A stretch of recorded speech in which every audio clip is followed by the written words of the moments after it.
Can the decay half-life of a radioactive material be changed?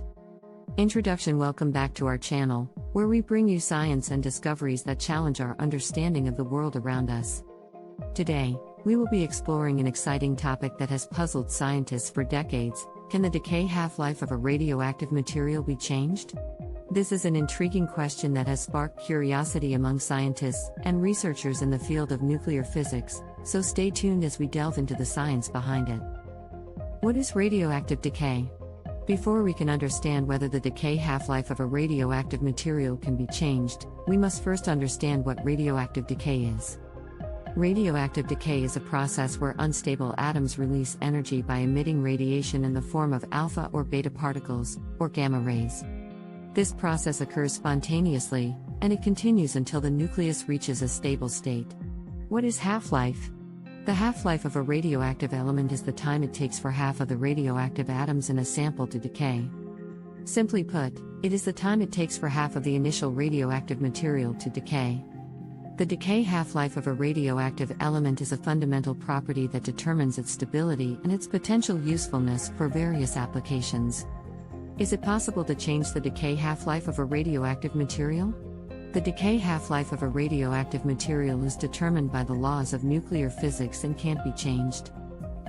These laws specify that the decay rate is directly proportional to the total number of radioactive atoms present. In other words, the more radioactive atoms there are, the higher the decay rate will be, and the faster the decay half-life will be reached. However, it is essential to note that the decay rate of a radioactive material can be influenced by external factors affecting the stability of the nucleus. For instance, the decay rate of some isotopes can be enhanced by factors such as temperature, pressure, and the presence of other particles. This phenomenon is known as induced decay, and it is often used in practical applications such as carbon-14 dating. Moreover, some radioactive materials can be converted into a more stable form through a process known as nuclear transmutation. Nuclear transmutation is the process of changing one element into another by altering the number of protons in the nucleus. This process can occur naturally or artificially.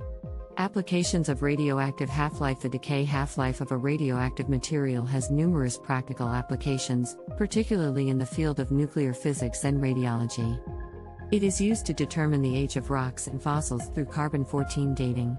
It is also used to measure the radiation doses in medical applications, such as X-rays and radiation therapy.